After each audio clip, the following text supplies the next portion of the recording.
আসসালামু আলাইকুম।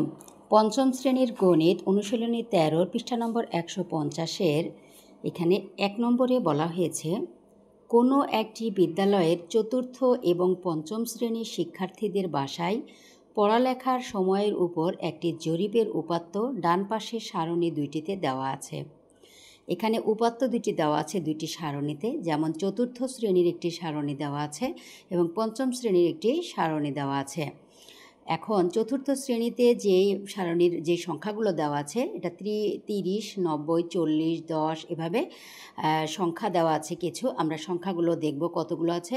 1, 2, 3, 4, 5, 6, 7, 8, 9, 10, 11, 12, 13, 14, 15, 16, 17, 18, 19, 20।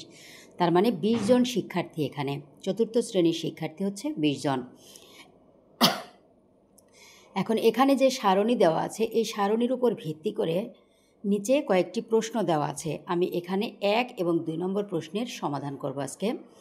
1 নম্বরের প্রশ্নে বলা হয়েছে, প্রতি শ্রেণীতে সর্বোচ্চ এবং সর্বনিম্ন লেখাপড়ার সময় কত? তাহলে প্রতি শ্রেণী অর্থাৎ চতুর্থ শ্রেণী এবং পঞ্চম শ্রেণী দুই শ্রেণীতেই সর্বোচ্চ লেখাপড়ার সময় কত এবং সর্বনিম্ন লেখাপড়ার সময় কত, এটি বের করতে বলা হয়েছে।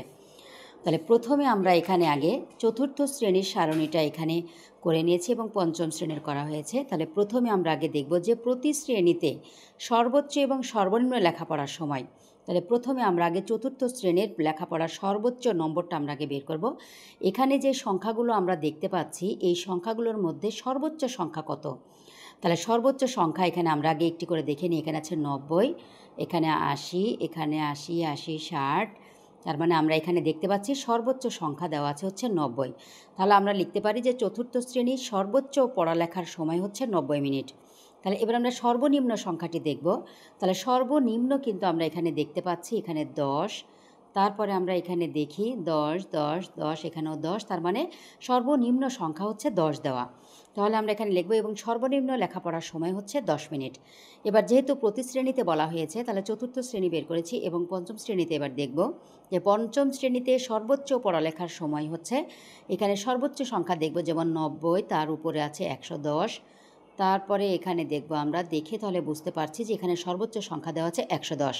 তাহলে কি লিখলাম যে পঞ্চম শ্রেণীতে সর্বোচ্চ পড়ালেখার সময় হচ্ছে 110 মিনিট এবং সর্বনিম্ন পড়ালেখার সময়, সর্বনিম্নটা আমরা দেখব যেমন এই লাইনের সর্বনিম্ন সংখ্যা আছে 20, তারপরের লাইনেও আছে 20, তারপরের লাইনেও আছে 20, এর নিচে কোনো সর্বনিম্ন সংখ্যা নেই।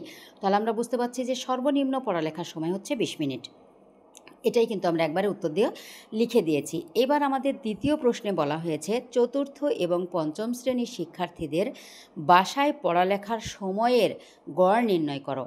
তাহলে চতুর্থ শ্রেণীর শিক্ষার্থীরা বাসায় যে সময়টা পড়ালেখা করে এটার গড় বের করতে বলা হয়েছে।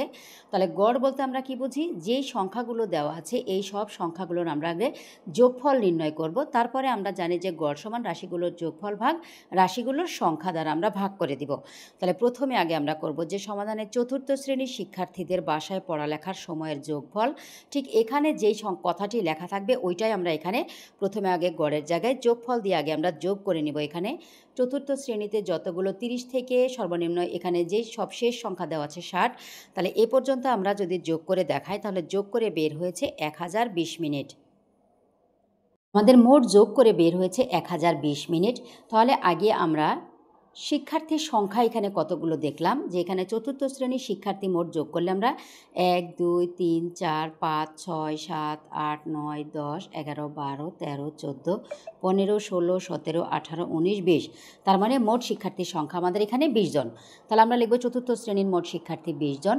তাহলে গড় নির্ণয়ের সূত্র তো আমরা জানি, যে সুতরাং চতুর্থ শ্রেণীর শিক্ষার্থীদের বাসায় লেখাপড়ার সময়ের গড় হচ্ছে রাশিগুলোর যোগফল ভাগ রাশিগুলোর সংখ্যা।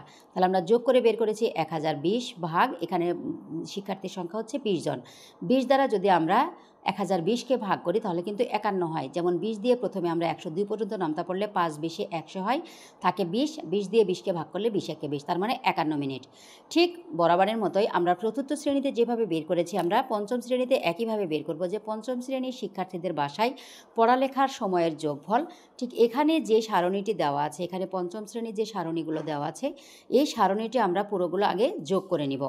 তাহলে এখানে ঠিক প্রথমে যে 20 থেকে সর্বশেষ সংখ্যা এখানে দেওয়া আছে হচ্ছে 60। এই 60 পর্যন্ত আমরা আগে সমস্ত সংখ্যাগুলোর যোগফল বের করেছি। সব সংখ্যাগুলো যোগ করে বের হয়েছে 1040 মিনিট। এখন এই 1040 মিনিটকে আমরা আগে দেখব যে এখানে পঞ্চম শ্রেণীর শিক্ষার্থীদের সংখ্যা কত। তাহলে পঞ্চম শ্রেণীর শিক্ষার্থীদের সংখ্যা দেখব 1 2 3 4 5 6 7 8 9 10 11 12 13 14 15 16 17 18 19 20। পঞ্চম শ্রেণীর শিক্ষার্থীর সংখ্যা হচ্ছে 20 জন। তাহলে আমরা লিখব পঞ্চম শ্রেণীর শিক্ষার্থীর সংখ্যা হচ্ছে 20 জন। সুতরাং পঞ্চম শ্রেণীর শিক্ষার্থীদের পড়ালেখার সময়ের গড় হচ্ছে, যেহেতু গড় বের করতে বলা হয়েছে, গড় সমান রাশিগুলোর যোগফল ভাগ রাশিগুলোর সংখ্যা। তাহলে আমাদের যোগফল বের হয়েছে 1040 ভাগ শিক্ষার্থীর সংখ্যা দেওয়া আছে 20 জন। তার মানে এই 20 দিয়ে আমরা কি করব, 1040কে যদি আমরা ভাগ করে দিই তাহলে হচ্ছে 52। যেমন 20 দ্বারা আমরা 104 পর্যন্ত ভাগ করলে 5 20-এ 100 হয়, আর বিয়োগ করলে 40 থাকে। 20 দ্বারা 40কে ভাগ করলে 20 দুগুণে 40, অর্থাৎ কত হয়, 52 মিনিট। তাহলে দুইটার উত্তর আমরা লিখতে পারি যে উত্তর চতুর্থ শ্রেণীর আমাদের বের হয়েছে 51 মিনিট ও পঞ্চম শ্রেণীর বের হয়েছে হচ্ছে 52 মিনিট। আশা করি সবাই বুঝতে পেরেছেন। ধন্যবাদ সবাইকে। আসসালামু আলাইকুম।